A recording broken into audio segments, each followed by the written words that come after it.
Okay, y'all. I have the deep honor, and super excited to introduce to all of you Stacy Davis Gates, the president of the Chicago Teachers Union, who is always busy. So she's making it happen from her car, but she's here. Hi, Stacy. Hey, Nettie, thank you so much. And everyone, please forgive me for being a mom this morning and out here in the parking lot of a soccer game. My son is playing. At any rate, listen, you all, as a high school history teacher and as a mother of three Black children, it is imperative that we level set in this moment, that Donald Trump isn't the first Confederate that's tried this. In fact, it is my ancestors, enslaved Africans who left plantations and forced the hand of the Confederacy, joined forces with the Union Army, and reunited these United States of America. I tell this story because there is power in the unity and in the action of workers. In fact, when workers are in solidarity and when they use their power, we make great things happen. And I want to remind us of that this upcoming Labor Day, because in Chicago, we're going to be allied with the faith community. We're going to be allied with our neighbors. We're going to be allied with the political class. We are going to be in allyship with every single Chicagoan to ensure that this invasion of troops from the federal government doesn't go without recourse. Let's be clear, if you are going to spend $1 million a day, restore SNAP benefits, expand for Medicaid for all, make sure that the Department of Education is funded. These are things that Chicagoans need. These are things that folks in Los Angeles need. These are things that folks in DC need. We don't need an occupying force. But let it be said that the antidote to white supremacy in this particular moment is solidarity and labor and allyship with civil rights and allyship with clergy and allyship with our neighbors. We will reaffirm democracy in this moment. We will reaffirm our ability to unite and to create the opportunity not to go back to what we already had, but to create a United States of America that anchors the common good, a United States of America that welcomes immigrant families, a United States of America that understands that Black communities deserve investment and not occupation. So I welcome you to this call. I welcome you to the resistance. I welcome you to the community of people who understand that coalition work, that solidarity, that love, that courage, that this struggle will win yet again. So thank you, Nettie. And let's go, democracy makers. Let's go. That's right. And Stacy, no need to apologize. We make it happen. Working parents, we make magic happen every day. I was telling the team I'm like feeling great this morning because I actually slept because my baby slept through the night, and that's a special gift to me. I have the deep honor to also introduce someone that has watched me grow in as an organizer and as a woman in the labor movement. David Huerta, who's the president of SEIU USWW. I have a really special connection with David because David knows me since I'm a chamaquita in the movement. And so just so grateful you're here, David. Thank you so much.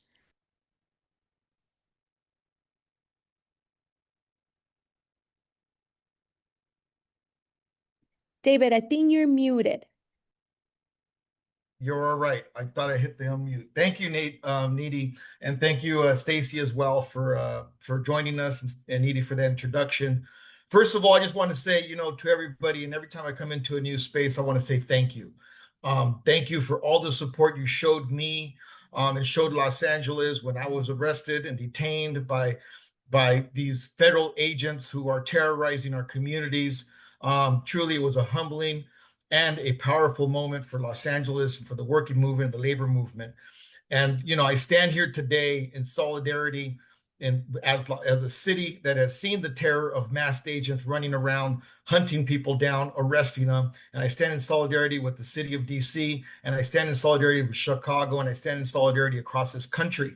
And I must say right now, brothers and sisters, as we see the terror that this administration does, as we have to understand what's gotten us to this moment. And what's gotten us to this moment is, in all honesty, a space where we have let the billionaires dominate the political power of this country, and we have to take this country back.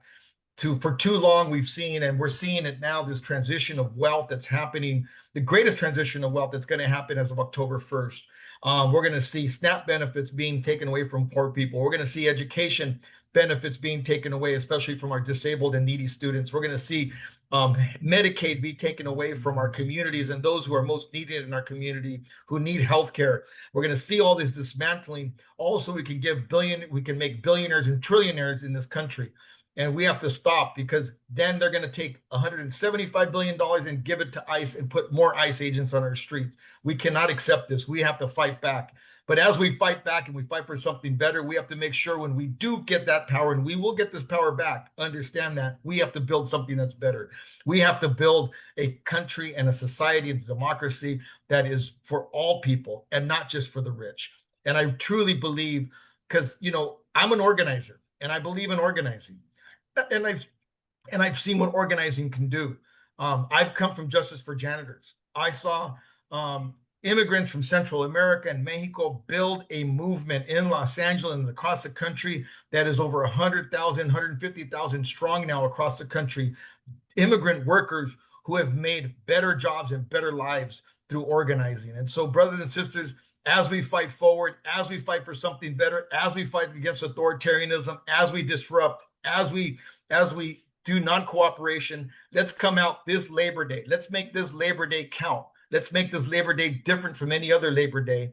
And let's make this a Labor Day that we recognize the hard contributions of working people, regardless if they're documented, undocumented, the color of their skin, or the language they speak.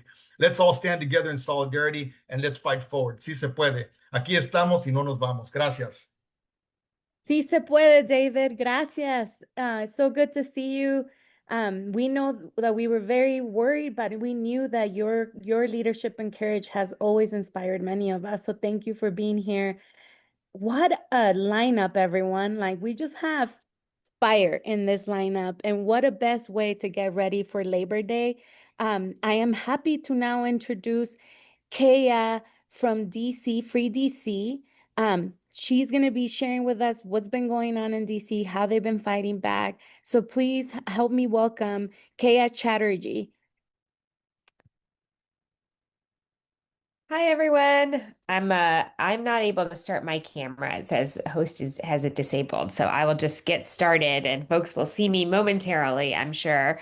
Also want to just express my solidarity with you, David, and the people of LA, as well as folks in Chicago, New York, Boston, and really all of you, wherever you are, everywhere in the country. We are all in some way under attack right now.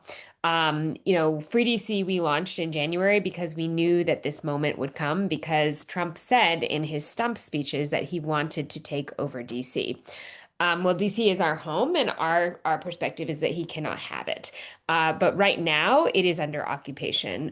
Just to give you a little bit of a sense of what's going on, last night a high school football team game was attacked by federal agents. Just in the middle of the game, they came. They're taking parents away as people are on the way to school. There is a severe attack right now on Black and brown men in particular who are getting kidnapped from our communities, as well as on 14 to 18-year-old kids. This all started the pretense of this started in DC because a 19-year-old who was hired by the regime to enact mass firings was jumped by a 15-year-old who doesn't even live in DC. And insisted that we begin treating our 14-year-old babies in DC as adults in the criminal justice system, or they would occupy DC. And what we said on August 11th, the day that they occupied DC, was that 14-year-olds are children, whether they are on private islands of Trump's friends or whether they are in our criminal justice system. These are children. We will not force our children into being treated as adults because we, the adults, are here to protect our children. So right now we are in a pretty severe situation in DC, but also we are in a clear situation where our people understand the assignment to not cooperate. Whether it's people not indicting a person who throws a sandwich at our occupying forces, which we have seen our juries were refusing to indict, whether it is people directing traffic away from ICE checkpoints, or literally chasing in droves ICE out of our streets, or all of the things that we have seen happening. We have seen people just making it really, really clear that we are not going to cooperate. We are going to protect our people in DC, and we are in this for the long run. And that means ending this is going to mean not just holding signs and reducing damage, but it is going to require that we pull the rug out from under their power structure. And that means revealing their power structure. We know when an occupation happens in other countries, for example, if Putin goes and occupies Ukraine, one of the first orders of business is economic sanctions. That is how I'm orienting towards these billionaires right now that are screwing us. This has to be economic sanctions against the corporations that have aligned themselves with the regime that is attacking all of us right now. And so we have called very clearly, on August 28th, we kicked off our solidarity season in DC. We said workers over billionaires, standing shoulder to shoulder with our brothers and sisters in so many local unions here in DC. We marched in front of the very first Whole Foods in DC, and there was a mass of people. We filled up the entire block screaming, I probably shouldn't say this, but fuck Jeff Bezos in front of there. And then we went and joined the picket line in front of Star Restaurants, and we had the entire march went back and forth like a picket line. It was really, really beautiful to see the solidarity on the streets of DC, and they can put as many armed guards as they want all over our streets. They can send armed guards from every country. They are not going to stop us, because our feeling is that if we don't use our First Amendment rights, we may as well not have them. So we are going to use them. We are going to enact economic sanctions against any corporation that is intent on supporting this regime and therefore attacking us, the people of DC. And I think everyone here knows this, but this is not just an attack on Washington, D.C. Washington, D.C. is the capital of this country. What they are trying to do is silence dissent in the capital of this country to prevent a transfer of power. We are not going to let that happen. And if we don't stop it here in DC, it is going to spread to other places. So we have to take a stand and say, this is going to stop right here, right now. So this Labor Day is an important kickoff for us to say this Labor Day is the beginning of the end of the Trump regime, because we on this call, we in this country are going to make it so. So we do have an ask of people outside of DC. If you go to freedcproject.org/allies, you can find our congressional acts. If you go to freedcproject.org/occupation, you can see our ask of every single state that has National Guard troops that are armed walking up and down our streets, terrifying our families and children. And of course, we are having a mobilization in DC, in Washington, DC, called We Are All DC.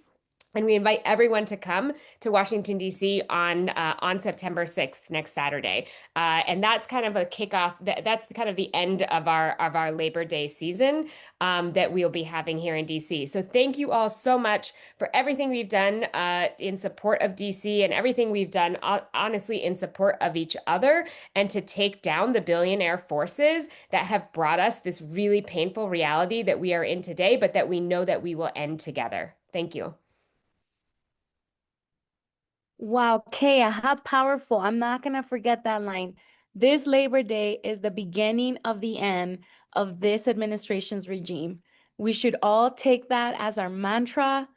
Remember it. Get ready, everyone, for Monday. It is the beginning of the end. Thank you so much, Kaya, for spending time with us today and all the powerful work you are doing and leading in DC.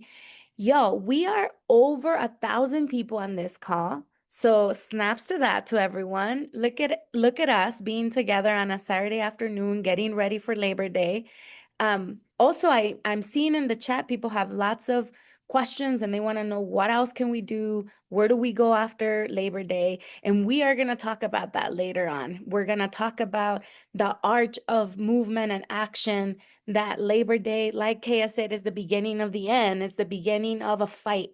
It's sort of another moment of this fight. We started on May Day. We have continued on during the summer base building. We've reached over 10 million poor and working class people across the country. And now we're getting ready to march again together on Monday on Labor Day. And we're going to talk about how local folks are taking this fight of workers over billionaires on their own, what it means to them in their own neighborhoods. And you should know who your neighborhood billionaire is and who's in your own backyard. So Saqib from Bargaining for the Common Good will be on later on today talking about that. Okay, y'all. So we are very, very lucky that we have a very special guest joining us today. Michael Harriot is a renowned journalist and author that is really going to help us be grounded right now about how, just like Stacy said, there is there's a really powerful connection to what we are witnessing in this time and what our ancestors and how this country was founded. And we cannot take that lightly. For Black people, these attacks have been there from the very beginning. And we are living through a moment in this time where all of us, I think, are realizing more than ever before. Even people were not getting the memo, they're getting the memo today that we're going to have to stand shoulder to shoulder. We're going to have to be in solidarity and fight for each other. So please help me in welcoming Michael Harriot. Thank you guys for having me. And what I wanted to talk about today, first of all, I'm so honored to be here and to see as many people involved in this movement. And we saw Stacy talking about her enslaved ancestors and how unions can get involved. And we saw Kaya talking about what's going on in DC. And we saw David talking about ICE raids. And what I want to talk about is how all of that seems like separate things, but it's all one thing. So the first thing we have to understand is that militias, the idea of the National Guard evolved from militias. Every state had a militia. That's why the president is not supposed to be able to call them up, because they're state militias that were originally created to suppress slave rebellions. That's why every state has one. They were afraid of slave rebellions, and then they became the National Guard after they became, first of all, slave patrollers. The way they enrolled people in these militias is every male citizen, except preachers above 18, was supposed to spend time training with the militia and tracking enslaved people. Well, during the Civil War, this is not my hypothesis. Some scholars characterize what won the Civil War was what they call the general strike. They look if you view slavery and the forced labor of Africans as essentially stealing work and labor from people by billionaires, what would be now billionaires, removing that free labor collapsed that economy. So what won that war, the bloodiest war in American history, was essentially a general strike. W.B. Du Bois calls it the general strike. And after that war was won, those same militias became ex-Confederate KKK, the White League in Louisiana. And that caused the violence that we know as Reconstruction. What is interesting is that during that time in South Carolina, um, at the time, all of those Confederate states had to rewrite their constitutions. South Carolina's majority black Constitution Convention created out of thin air, it did not exist before, the American education system, right? The black-led Freedmen's Bureau created what had never been before, something called a minimum wage, what you have to pay people, right? And all of those things, that's the origins of the labor movement. That's the origins of the American education system. The subsequent civil rights movement ended the national quota system for immigration and what gave us an immigration policy. And all of those individual militias became what we call National Guard. So what we see now is not new. It is the efforts of a working class that had been disenfranchised of their free labor in 1865 and saw not just their free labor uh, disappear, right? But rules put in place. Oh, we have to educate people. It is the responsibility of a society to educate people. You cannot pay people less than this. Workers have rights. That was the creation. That was not just an idea that was democratic.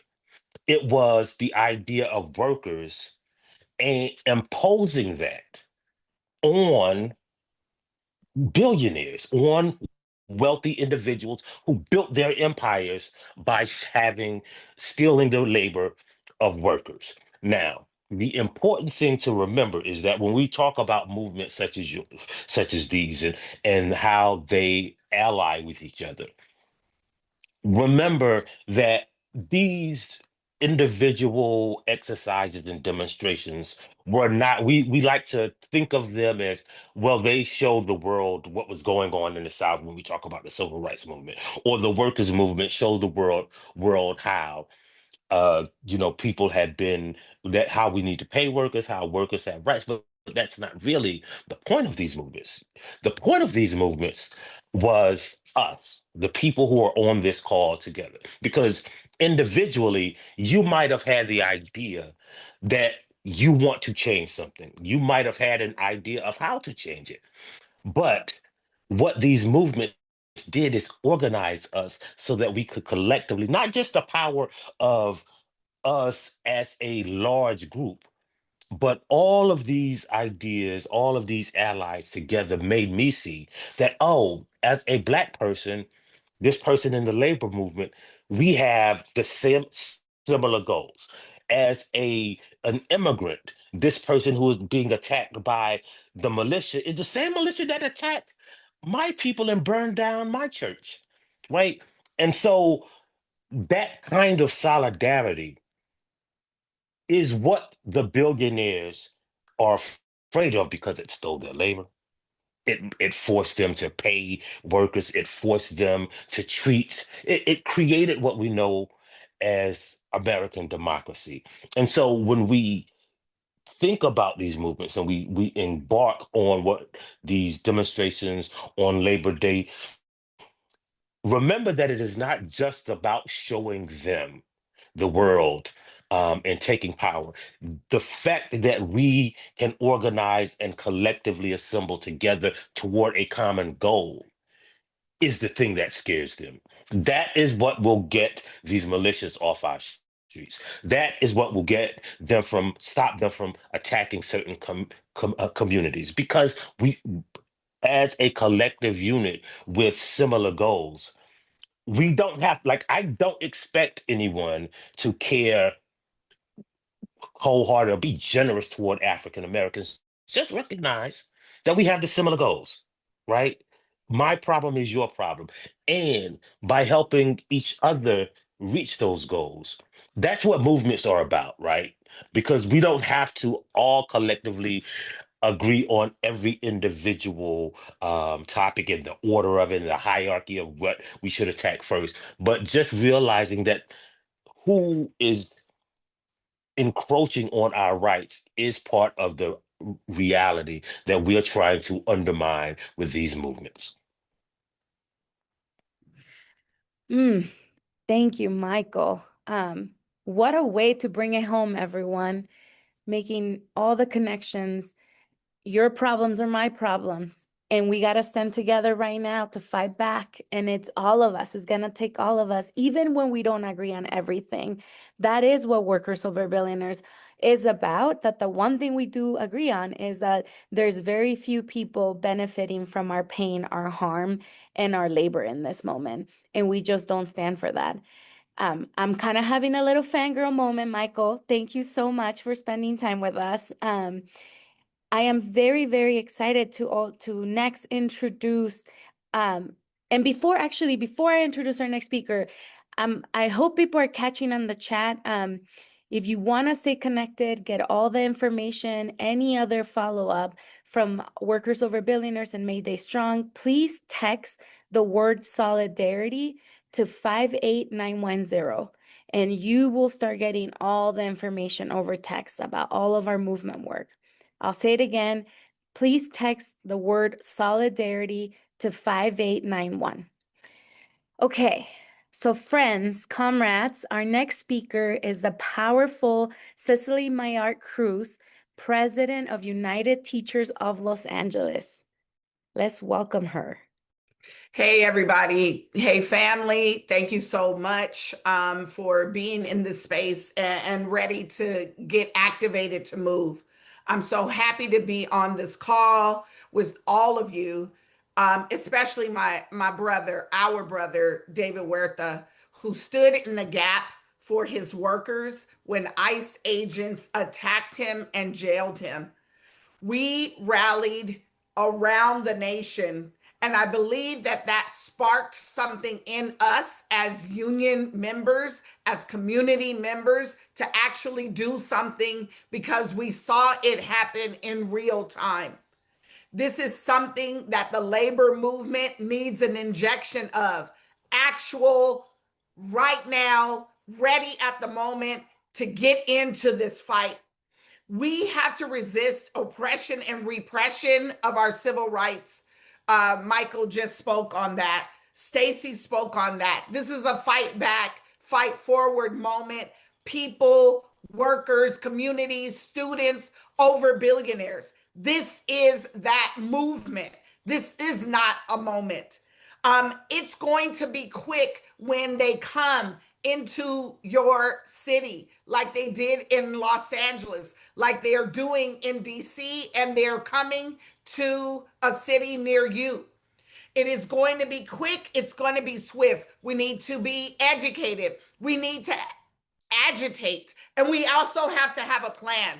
We have to have rapid response networks. We've got to set up community patrols, know your rights training so that folks understand that they have the right to remain silent. Also, I want to bring back what Stacy said around getting with clergy, community groups, and students, having town hall meetings and such. But I'm not going to be fooled by one thing, is that the community and students have been leading in this movement for a long time, and it's taken labor a long time to get there. We are there now, and we are ready to go. Listen, folks, the oligarchy playbook wants us to be stuck, stagnant, and hopeless.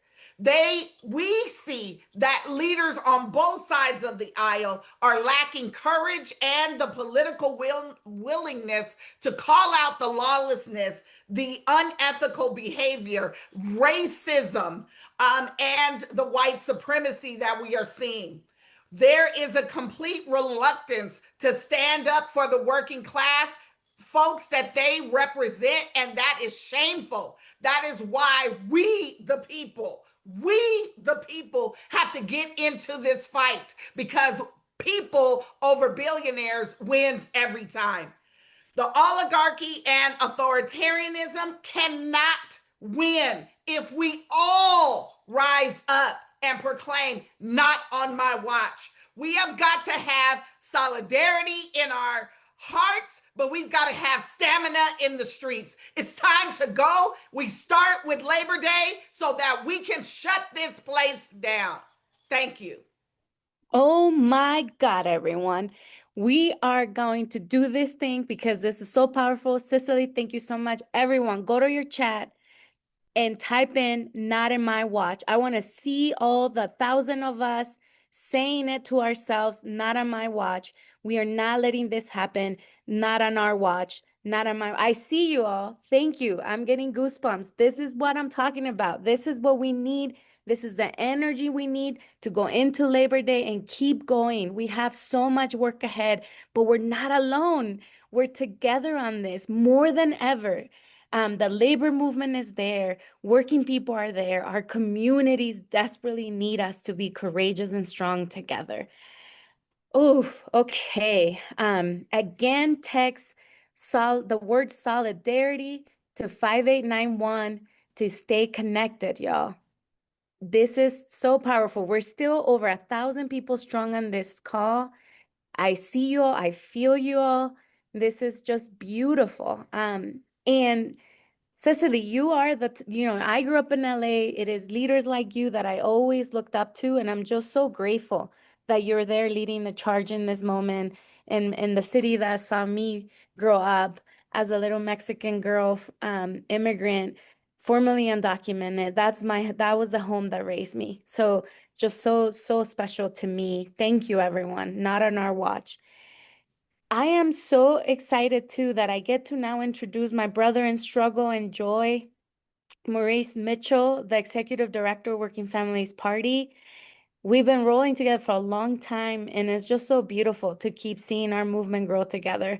So let's welcome Maurice, everyone. Nady, thank you so much. And everybody in the chat, give it up for Nady Dominguez and all of her organizing and all of her work. And give it up for every single speaker, every single leader, all the powerhouses who spoke, as well as the more than 1,000 powerhouses all across the country that are represented here.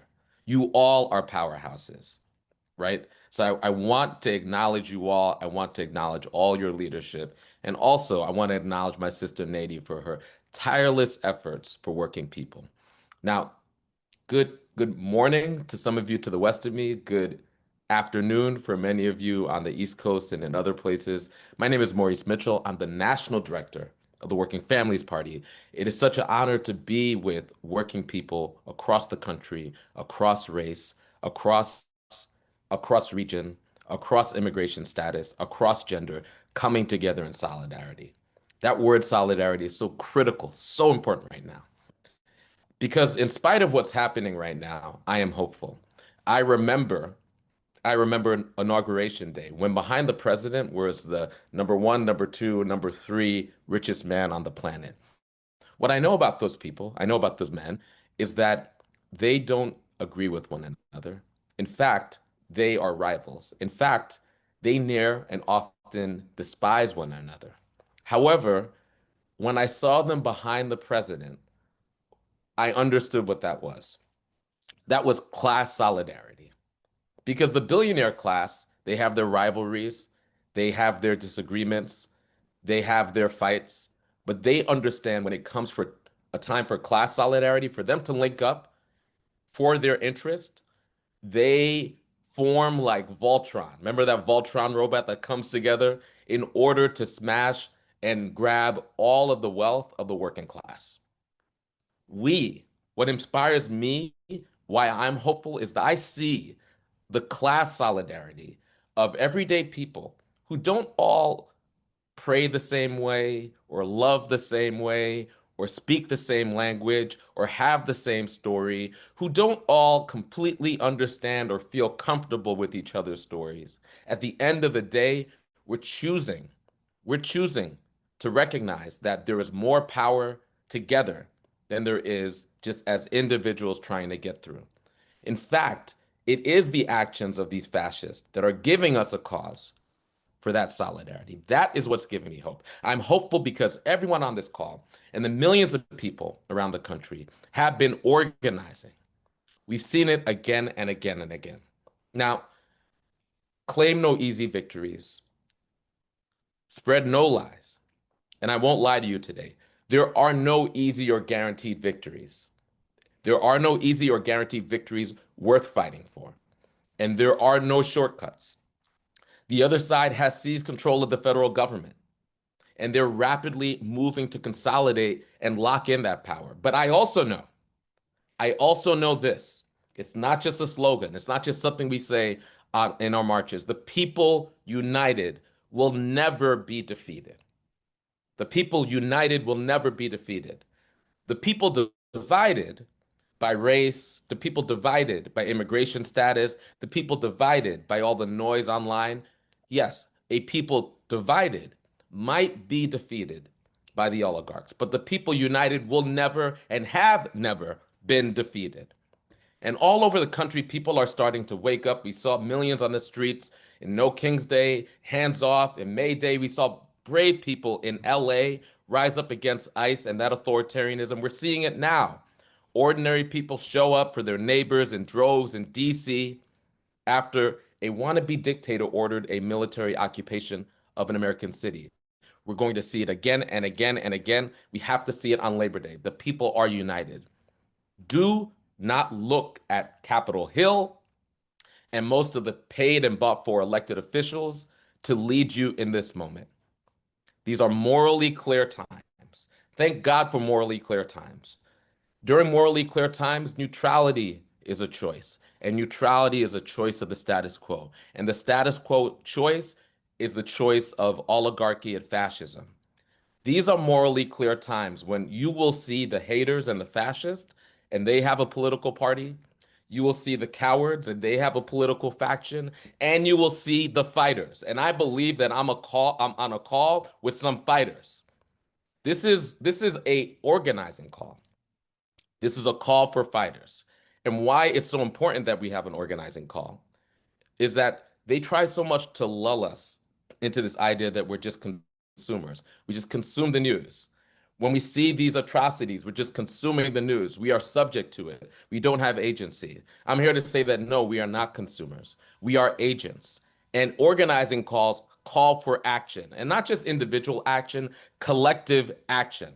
That's what this call is about. I have a 9-year-old son, and I'm very aware that today, as well as in a future moment, he will ask me what I did. Future generations will ask us what we did. The young people of today are asking us what we do, and we have an opportunity to get into formation and get into collective action. I want to be able to say that I did my level best to defeat the billionaires, to defeat the fascists, to defeat the haters, to defeat the racist. And I want to tell them I built power for, by, and with working people. I want to be able to say that to my son. Win or lose, that's how I stood on business in this moment. And I know you want to do the same. So we need to go from this call and to take collective action. Really quickly, I want to end this with a call to collective action. Number one, you heard Nady. Text solidarity to 58910. Do it now. The more than 1,000 people on this call, every single one of us needs to do it. Text solidarity to 58910. Also, if you're interested in joining the Working Families Party, to make sure that we have elected officials from the local level all the way to on top that are accountable to the interest of workers and not billionaires, text WFP to 30403. That's WFP to 30403. When you've done those things, text the word done right now in the chat box so that we know we've accomplished that. And then the last thing, I want to see it. I need to see 900, 1,000, at least 1,000 more done so that I know you've done those two short things. Text solidarity to 58910. And then if you want elected officials that are accountable to the people, text WFP to 30403. And now, all of us, we have the mandate. Labor Day, every single one of us need to stand on business in our communities with the workers and against the billionaires. This Labor Day and beyond, we need to build the largest, most diverse, most leaderful, most principled, most compassionate, most irresistible grassroots movement for democracy and for the people this country has ever seen. That's the mandate. That's the agenda. That's the assignment of this moment. I know and believe we all will make it. Thank you. Oh, that's right. That's the mandate. Thank you, Maurice. Thank you, everyone. I see everyone is saying done. Keep doing it. We need to stay connected. Look, y'all, we're at almost 45 minutes into this call, and there's still over 1,000 of you on this call. That should tell us how hungry all of us are to be well organized, to be united, to be in solidarity, that we're ready to go. I am so excited that all of you are here, and I know how hard it is to do this work. Maurice, part of what your remarks reminded me of this. In Spanish, there's this saying for Mexicans of like, todo lo bueno cuesta. Everything that is hard, everything that is supposed to be good is hard, right? And this is good work. And because it's good work for all of us, it is hard work and it takes all of us. So we did want to spend some time on this call, both to hear from amazing leaders from across the country. Let's give it up to every single one of them: Marie, Cicely, Kea, David Huerta, Michael, Harriet, Stacy, Davis Gates. Just what a lineup, y'all. And this should just tell you how beautiful and powerful and leadership full movement we have. All of you that are hosting events and doing it. I saw in the chat somebody asked, is it too late to host an event? No, it is not too late. Even if it's 10 people up in your backyard, we're doing this thing. So if you need help, let us know. But we gotta do everything we can. I'm a mom of 2.5-year-old twins. And like Maurice said, I want them to know that I did everything I could to make sure that for the next 7 generations to come, we were building the best future that we could for our children.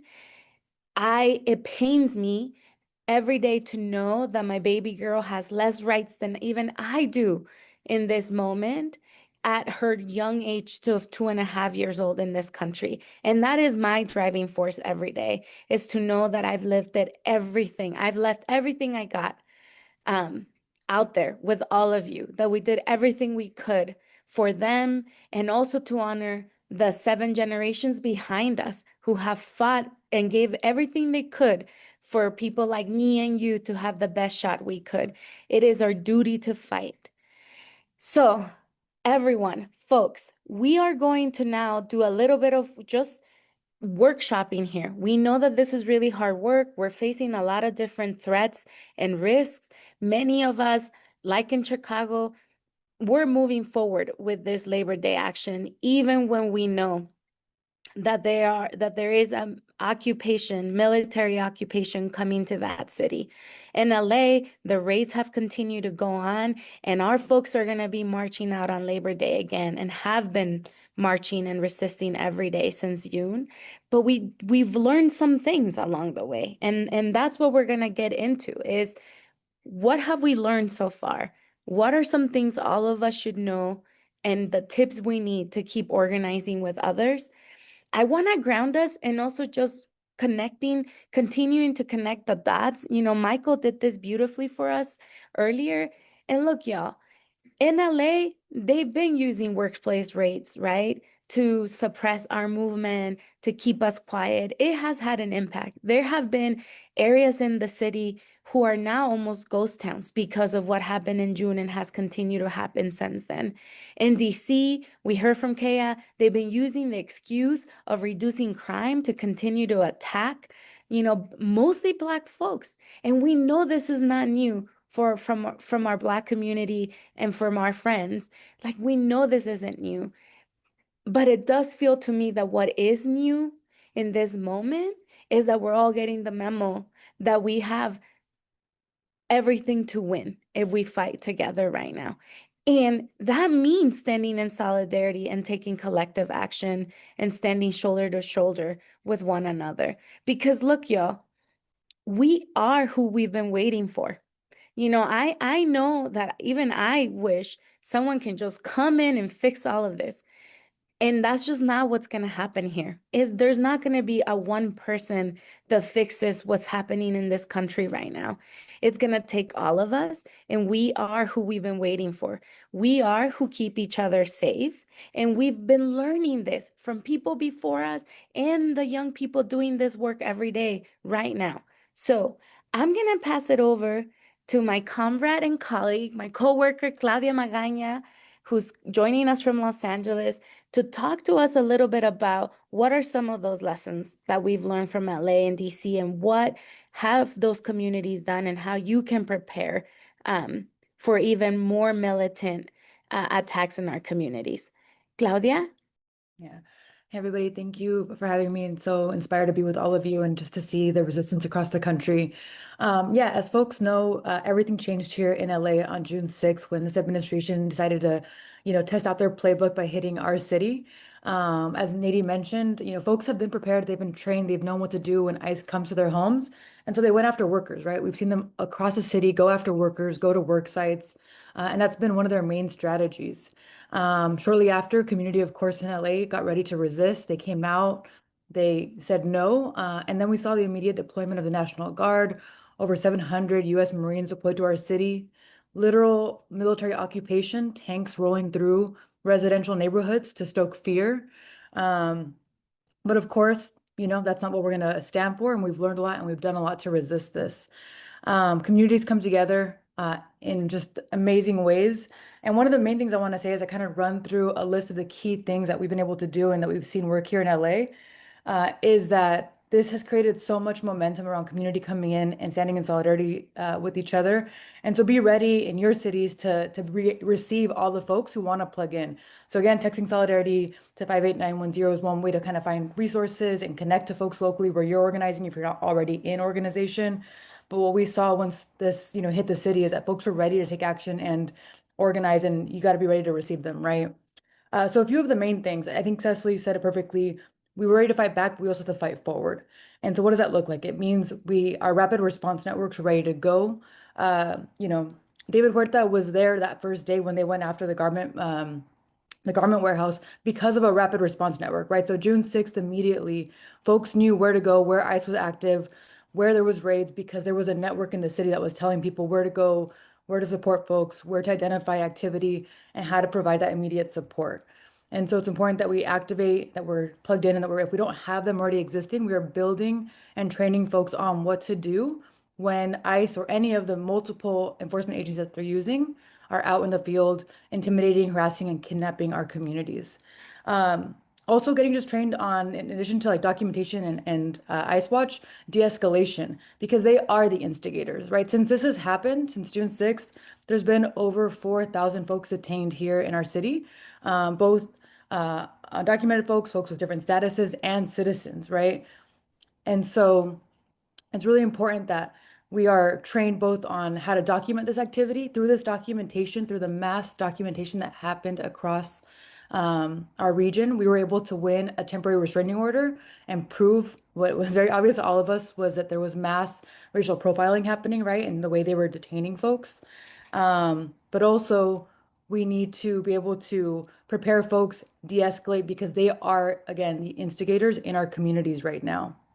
As I mentioned before, they went after businesses, they went after workers. And so it's important that we talk to employers about not complying, about knowing their Fourth and Fifth Amendment rights, about making sure in LA we've hit over, at this point, probably 10 to 12,000 businesses across the city, letting them know that they should not let ICE in without a proper warrant, that they can protect their employees and their customers and their patients in private spaces. And so making sure that we're training businesses in their rights, not just individuals. Because if folks do not know, they will assume that they have to comply when that is not true. We also saw that folks were being detained and within a day moved out of state, right, to make them less accessible to their support network, to their attorneys. And so you want to map out where are folks being moved once they're detained across state lines, connect with folks nationally to build those networks, right? So that if somebody, for example, here in California was moved to Texas or to Arizona, we know how to connect them and find them and get them the support that they need. And then another really important thing that has, been a huge part of the support and the resistance here in LA has been mutual aid, right? So since the raid started, there's been a 3% decrease in the private sector workforce across the state, which is significant, right? Folks, what that means is that the most vulnerable are staying home out of fear, right? And so we've needed to create food banks to support each other. We've seen really inspiring videos, maybe on social media, where street vendors are having their entire, supply for the day purchased so they can go home and be safe. So it's important that we're in communication, that we're building these networks, and the strongest way to create these mutual aid networks is to talk to your neighbors, right? So this goes back to the basic fundamentals of one-on-one organizing. Talk to your neighbors, build that signal chats with them, be ready to stay connected, support each other, be in solidarity, and take care of each other. And that's what I would say has been the most helpful and effective here in LA. It's been our rapid response networks, it's been our Know Your Rights trainings, it's been the community outreach, the business outreach, mapping these attention centers, and then just supporting each other and staying organized and talking to our neighbors and making sure we're each okay. Thank you, Claudia. I hope all of you caught all those very specific tactics. We will be doing a follow-up email after this call where we're going to go through that, and we're going to give you a link of where you can download materials that are already ready on PDF form for all of you to print them out, know your rights cards, de-escalation tactics, and information on how you can talk to business owners too about what they can do, like Claudia said. I'm going to actually pass it over to Kaya back from Free DC to do the same. Like, here are things we've learned from DC, and here are tips for folks getting ready. Yeah, thank you so much. So I just want to reiterate everything Claudia said, all of that, yes.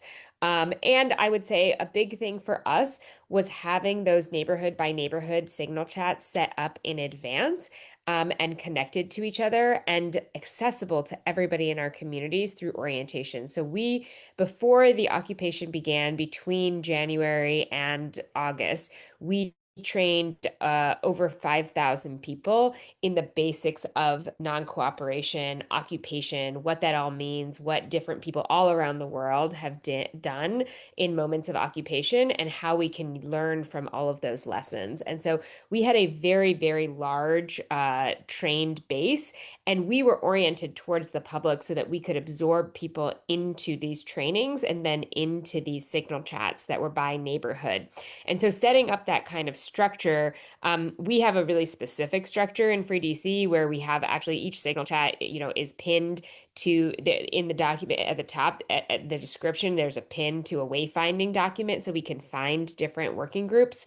All of that became critically important infrastructure, and right now, today, is critically important infrastructure. Also, those relationships across organizations, there's always more you can do, but the more you can have that very, very broad tent ready to go, everyone who will be attacked. So folks from, the immigrant community, the returning citizen community, the homeless community, the faith community, small business owners, even sports figures, the more you can have this broad swath of people who are ready to say, like we do not want an occupation of our community, that it becomes really, really critically important. I would also say that it's really important to be really vocal from the beginning, that this is not wanted. And so that was a really important moment for us. We actually had our first press conference about this topic at the same time as Trump's press conference, also in front of the White House with the White House behind us. And because we started on time, ours actually scooped theirs. And that's really important because we were standing, with faith leaders, with union leaders, with all, with the head of our Central Labor Council, plus with people praying over us, plus with everybody impacted, to say united with one voice, like, no, we will win. They cannot have our DC is our home. They cannot have it. We will win. And we were saying it across this very broad swath. And so getting those relationships up and ready, in addition to getting all this behind the scenes infrastructure up and ready, is really important. And then there's so much ongoing work that becomes really important. Court watch, seeing who's getting arrested, what is happening. Cop watch, our colleagues at Harriet's Wildest Dreams do such an amazing job training folks. We also do jury trainings for folks, so that we make sure that our population in DC, again, understands fundamentally the assignment, which is to have a collective and stubborn no. No, you will not attack our people. And yes, we will stand together through all of this. I mentioned this before, but we do have a lot of opportunities for folks to show solidarity. I'm going to pop in the chat the September 6th We Are All DC movement we are having. We are also this creates actually safety. We have these five things we tell people, and related to those, we ask for these cacerolazos every night at 8 p.m. to represent the 8 wards of DC. So people make noise by banging pots and pans. They can do it inside their home if they don't feel safe. We have specific designated spots in every ward where people go do this every single day until the occupation ends. And we invite people outside of DC to do it too. Invite people outside of DC to also hang free DC flags. It's super easy, simple. 3 stars, 2 lines. The words free DC. And so we have these 5 basic tenets that we share, that I invite anyone to use. One is do not obey in advance. And that is really important that like we keep using all of our rights as long as we have them, every single right we have. Number 2 is prioritize joy. We know that oppressed people everywhere in the world through the history of time have used song and dance and prayer and theater. And we need to prioritize our joy. That is how we counter the fear and chaos that they want us to feel. Number 3 is take up space. This is our home. These are our neighborhoods. We can take up space with noise. We can take up space with visuals, and we can just take up space. We can have block parties. We can make sure they don't stop us from living our lives, whether that's a bike ride or a hike or a block party. We just need to be outside to make sure it's clear that this is our home and there's no number of armed guards that is going to make it theirs. Number 4, show solidarity at every turn. Anytime anyone is attacked, we do not let them get picked off. It is our responsibility to go train business owners about that they don't need to show the I-9s and what they can do about ICE. It is our responsibility to be there with our houseless neighbors. And then last but not at all least is organize. Meet people where they are, have conversations. Don't assume everyone is with us. Go and have that conversation with your neighbor. In some ways, we have earned this coup in this country by not knowing our neighbors. And now is the time to go not only form signal chats with the people who already agree with you, but go talk to the people in your neighborhood, meet them where they are and help them understand, reveal to them the harm of what is happening, and then help them understand that we are all human beings that have a right to dignity and that we actually have this beautiful vision of the future. In the case of DC, we talk about a free DC and liberation for the people of DC and one day having equal rights under the law. Because right now, our vulnerability as DC, the fact that we don't control our National Guard, the fact that we don't control that the US attorney, who is a disgraced Fox News host, is the person who is handling all of our local cases, the fact that we don't have voting rights in a legislative body, Congress, that is repealing our local laws, none of that is the way to move forward. And we have a beautiful vision of the future where we do have dignity and we do have equal representation of the law. All of us have this beautiful vision of the future that we can start to share with people as we organize. Thank you so much, Kea. I see we're still over 900 people strong. We have just a couple more things to cover here, everyone. So stick with us. We've also know that for over 400 of you have used and opted into the short code of texting solidarity to 58910. I'm gonna quickly pass it over now to Joe Dinkin from the Working Families Party to talk to you about what else can we be doing to resist this moment. Thanks so much, Nady. Hey, everybody. I'll try to keep this quick. I'm Joe Dinkin, and I'm Deputy National Director at the Working Families Party. Thanks so much to all the incredible speakers who came before, and thanks to everyone sticking around for an hour to hear me out. The Working Families Party is the party founded on the crazy idea that in a democracy, working people should rule, not the billionaires and the corporations. So every year, we elect fighters for the working class to office up and down the ballot, and then work with them while they're in office to win real change for real people, to raise wages, lower costs, fund schools and parks, to fight for jobs and healthcare and housing. And so that's what I'm going to talk to you about. I'm so glad everyone here is going to be out marching in 1,000 events around the country on Labor Day. Many of you are leading them.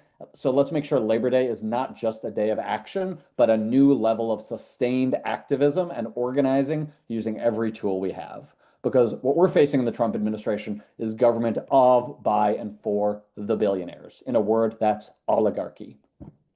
They are picking our pockets to suck up even more money for themselves and their rich friends.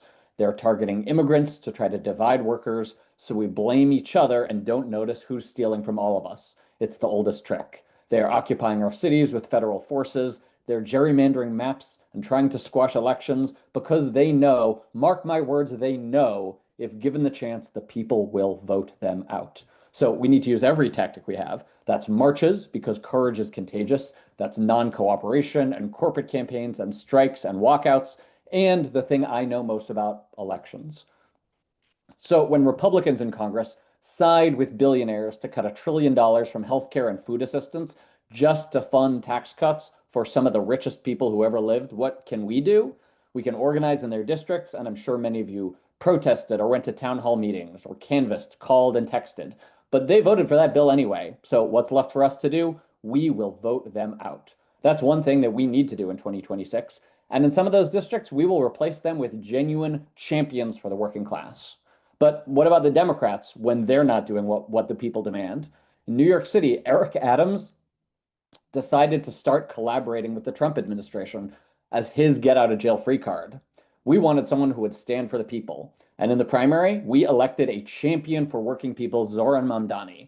And it's not just New York. From Seattle to Detroit to Tucson, this year we are winning primaries against corporate Democrats and electing champions for the working class. Now, not every office is a big flashy one that gets covered in national media. In fact, there's hundreds of thousands of local elected positions in America, town boards and city councils, county commissioners, water boards. Those roles all have the power to protect workers, to stand up to the billionaires in the far right, and to build power. This year, the Working Families Party put out a call for working class people to run for office at every level. Nurses and teachers and truck drivers and grocery clerks, and the response has been overwhelming. We are seeing results as people power step up to put their names on the ballot, and it is happening all around the country. Working people are taking back our power.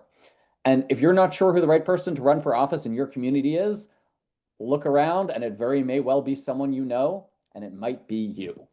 There are people who want to make you think that only a rarefied elite can run for office, that you need to be wealthy or well-connected.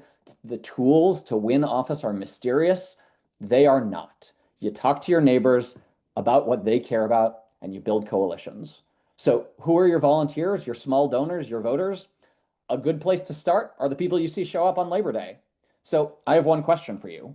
Do you believe working people deserve to govern? Do you believe working people deserve to govern, not the billionaires and the CEOs? If you do, that means that you need to think about running for office. And if you've ever thought about running, I want you to text the word RUN to 30403. That's RUN to 30403. Let me say that again. If you might consider running for office this year or next year or the year after, text the word RUN to 30403. Now, some of you may be thinking, I don't know, I kind of hate politicians, I kind of hate politics. Then you're who I'm talking to. We need real people to step up and lead. So text RUN to 30403. We are going to make Labor Day big, but more than that, we are going to make Labor Day the start of something bigger. This is the beginning of the end of the Trump era. Let's go. Thank you. That's right. The beginning of the end, everyone. Just like this call, we're almost there, everyone. Just one more person. Thank you, Joe. We've paused the chat so y'all can text RUN to 30403.